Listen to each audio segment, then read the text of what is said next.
ನವೋದ್ಯಮದ ಒಂದು ಪರಿಕಲ್ಪನೆ, ಒಂದು ಆವಿಷ್ಕಾರನ ಮಾಡಿದ್ದಾರೆ. ಅದು ತಾರೆ ಜಮೀನ್ ಪರ್ ಅಂತ ಹೆಸರು ಕೊಟ್ಟಿದ್ದಾರೆ. ವಿದ್ಯಾರ್ಥಿಗಳಲ್ಲಿ ಒಂದು ವಿಜ್ಞಾನ, ಅದರಲ್ಲೂ ಖಗೋಳ ವಿಜ್ಞಾನಕ್ಕೆ ಆಸಕ್ತಿ ಮೂಡಿಸ್ತಕ್ಕಂಥ ಸಲುವಾಗಿ ಏನು ಇವರು ಒಂದು ಸಂಚಾರಿ ತಾರಾಲಯನ ಏನು ಇವರು ಆವಿಷ್ಕಾರ ಮಾಡಿದ್ದಾರೆ. ಅದ್ರ ಬಗ್ಗೆ ಅವ್ರನ್ನ ಮಾತಾಡ್ಸೋಣ ಬನ್ನಿ. ಸರ್, ಮೊದಲನೇದಾಗಿ ನಿಮ್ ಪರಿಚಯ ಮಾಡ್ಕೊಳ್ಳಿ, ಅನಂತರ ನೀವು ಏನು ಈ ತಾರೆ ಜಮೀನ್ ಪರ್ ಏನ್ ಮಾಡೋದಕ್ಕೆ ಹೊರಟಿದ್ದಾರೆ ಮತ್ತೆ ಏನಿದೆಲ್ಲ ಉಪಯೋಗಗಳು ಸಿಗ್ತವೆ ದಯಮಾಡಿ ವಿವರಣೆ ಕೊಡಿ ಸರ್. ನನ್ನ ಹೆಸರು ದಿನೇಶ್ ಬಾಡಗಂಡಿ ಅಂತ.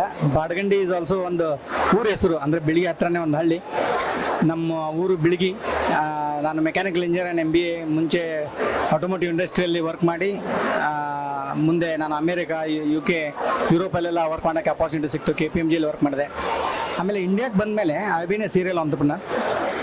ಮುಂಚೆ ಒಂದು ಟೆಕ್ನಾಲಜಿ ಕಂಪನಿ ಎಲ್ಲ ಮಾಡಿ ಮಾರಿದೆ. ಈಗ since I come from a very rural background, I felt we should really do something for the kids in rural area.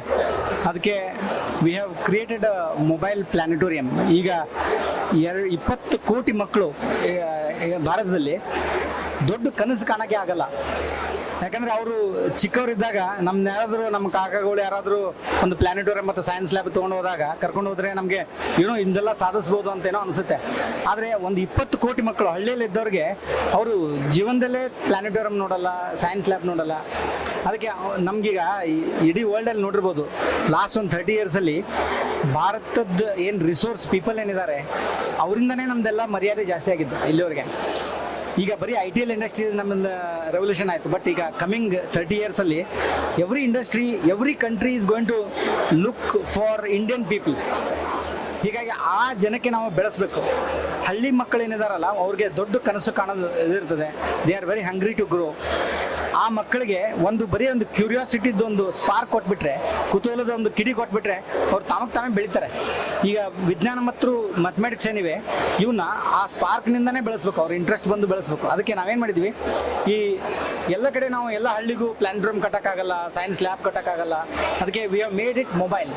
ಒಂದು ವೆಹಿಕಲಲ್ಲಿ ಲ್ಯಾಬು ಮತ್ತು ಪ್ಲಾನೆಟೋರಿಯಂ ಒಂದು ಇನ್ಫ್ಲೇಟಬಲ್ ಡೋಮ್ ಮಾಡಿದ್ದೀವಿ. ಅದನ್ನು ಹಳ್ಳಿ ಸ್ಕೂಲ್ಗೆ ಹೋಗಿ ಬ್ಲೋ ಮಾಡಿದರೆ it becomes a hemisphere tent. ಈಗಲೂ ಥರ ಅಲ್ಲಿ ಒಳಗಡೆ 3D ಶೋ ಮಾಡ್ತೀವಿ.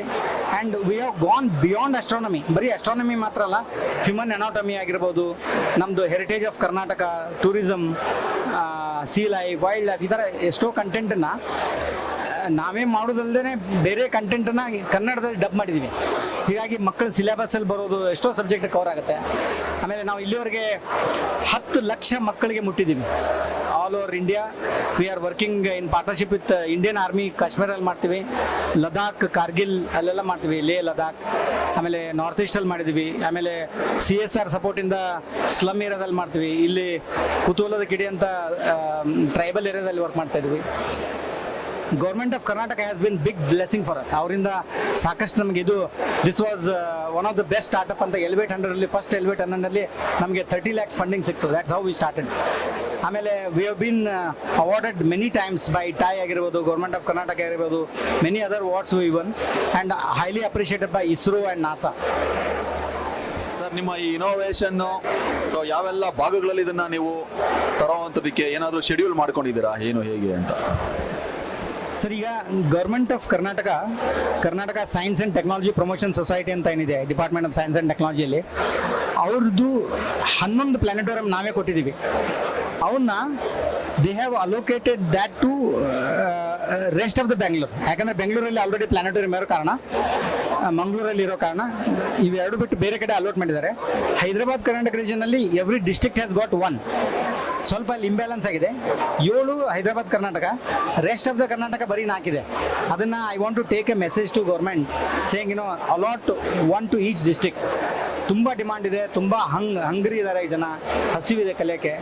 I think they already help us a lot, but I think there is still a lot of need. ನವೋದ್ಯಮಗಳನ್ನ ಸ್ಥಾಪನೆ ಮಾಡಬೇಕಾದ್ರೆ ತಾವು ಒಂದು ಏನು ಆವಿಷ್ಕಾರನ ಇಟ್ಕೊಂಡು, ಯಾವುದೋ ಒಂದು ಐಡಿಯಾ ಇಟ್ಕೊಂಡು ಇದನ್ನ ಸ್ಟಾರ್ಟ್ ಮಾಡಬೇಕು ಅಂತ ಹೇಳಿ ಹೊರಟಾಗ ನಿಮ್ಗೆ ಎದುರಾದಂಥ ಸವಾಲುಗಳೇನು, ಮತ್ತೆ ಈಗ ಹೊಸದಾಗಿ ನವೋದ್ಯಮಗಳನ್ನ ಶುರು ಮಾಡಬೇಕು ಅಂತ ಇರ್ತಕ್ಕಂಥ ಯುವ ಪೀಳಿಗೆಗೆ ಏನು ಮೆಸೇಜ್ ಕೊಡೋದಕ್ಕೆ ಬಯಸ್ತೀರಾ ಸರ್? ಐ ಥಿಂಕ್ ಹೊಸ ಒಂದು ಐಡಿಯಾ ಬಂದಾಗ I think one strong thing that has to be there with the guy is, ನಾನು ಇದನ್ನು ಸಕ್ಸಸ್ ಮಾಡಲೇಬೇಕು ಅಂತ ಏನೋ ಹಂಗರ್ ಇರುತ್ತಲ್ಲ, ಅದೇನಾದ್ರೂ ಇದ್ದರೆ ಯಾವ ಎಂಥ ದೊಡ್ಡ ದೊಡ್ಡ ಪ್ರಾಬ್ಲಮ್ ಚಿಕ್ಕದಾಗ್ಬಿಡ್ತದೆ. ಆ್ಯಂಡ್ ಇನ್ನೊಂದು ಬೇರೆದೊಂದು ಮಾಡಿದ್ದಾನೆ ಮತ್ತು ನಾನು ಮಾಡ್ಬೇಕಾಯ್ದನ ಅಂತ ನೀವು ಮಾಡೋದು ಏನು ಆ ಹಂಗರ್ ಇರುತ್ತಲ್ಲ, that is a unique actually.